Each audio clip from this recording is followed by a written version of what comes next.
Avocado. Maghiwa tayo ng avocado. Ano ba ang avocado sa ating buhay?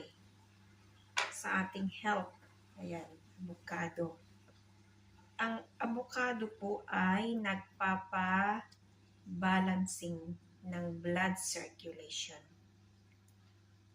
Nagpapabalance ng blood sugar. Yan. Yan ang trabaho niya sa ating katawan. Oops, may nasama. Yan. Yan ang avocado na be-benefits natin sa kanya. Balancing of